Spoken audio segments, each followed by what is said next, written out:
I've been playing Steel Rain and it's definitely doing a lot. In gameplay mode, Steel Rain 2 is a 2D side-scrolling shooter. You don't control any ship though, you pilot a core with 2 wings that can change between 3 formations that cover your options of a wider bullet spread to cover more of the screen, a single target oriented form with less fan on the bullets, and a close range laser beam for whenever you need something like that. On top of that, your ship can be one of several colors, which sometimes have special add-ons but mostly dictate your firing pattern.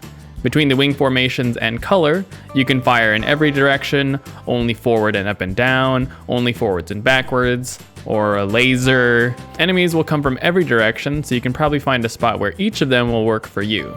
In missions, there are also pickups for your firepower, bullet spread, and extra missiles. So in game, the screen will start to fill up quickly.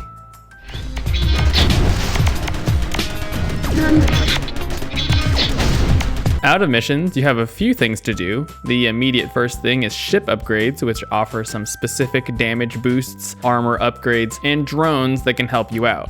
Once you finish the first planet, you unlock the colonization system, which lets you build bases where you previously did missions. This base building becomes a game on its own, where you try to add production and research buildings, which give you all kinds of perks, but you have to manage people working on the planet, power for these buildings, and defenses, because they can get attacked and you will need to defend them. Colonies will also give you quests to complete for some extra money, which oftentimes get very specific, asking you to finish a mission with a specific color in a specific formation. The payout for these can be good, but I found these to be much harder than the normal missions.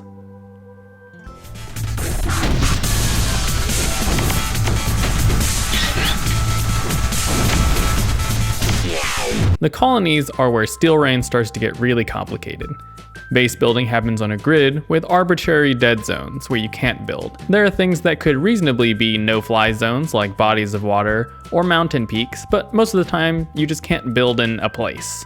Maybe there's some previous territorial agreement that I'm not aware of. Regardless, I don't personally like this method of building.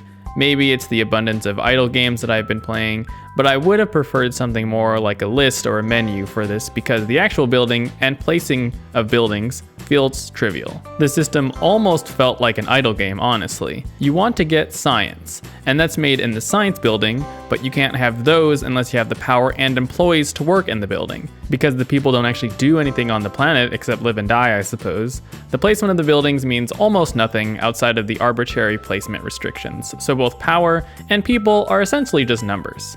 Even if it were supposed to be capped in some way, the cap could instead be a number of people instead of your ability to Tetris a building on the map, which becomes a frustration unto itself because you can't just move buildings around. You have to demolish them entirely and rebuild new buildings. This is okay, but as you approach endgame, your building priorities will change, and this whole process starts to get very tedious.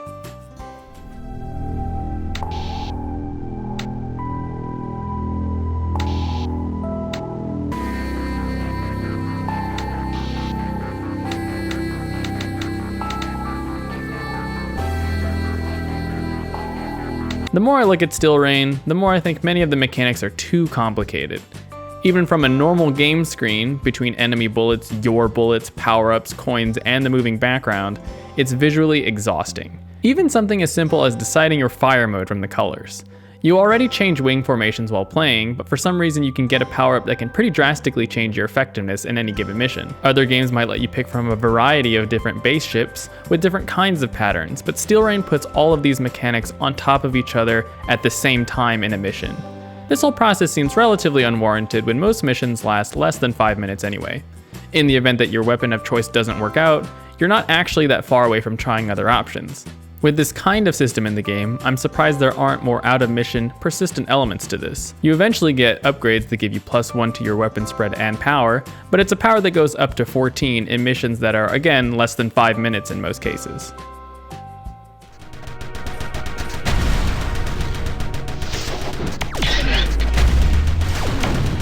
One puzzling thing about the game is out-of-mission systems manage to really put a wrench in your progress.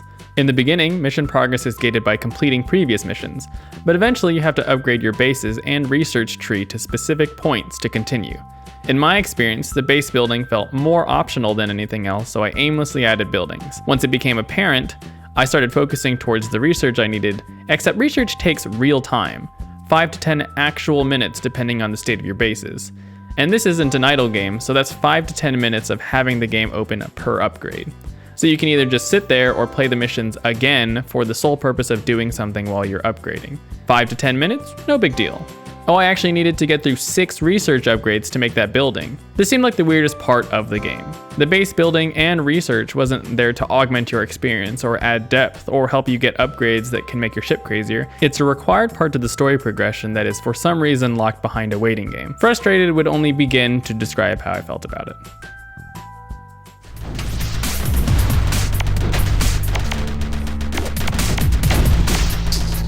Despite all this, I wouldn't say Still Rain is a bad game. I would, however, say that Still Rain lacks the polish and attention to detail that makes games in this genre stand out. Carefully crafted patterns from enemies, along with well-designed behaviors, are the difference between a game like this feeling challenging and cheap. Appropriate telegraphing from enemies make attacks manageable, and instead of just rolling with the punches, I feel like a nimble ship weaving between bullets. And finally, other things around the edges make the game feel very rough. Like some things are good with a mouse and some are good with a controller, the occasional typo, or the dialogue box covering up the game, or being interrupted by gameplay. If anything, I would definitely say there's a really cool game underneath many of the mechanics, but there would need to be a little more focus to get there.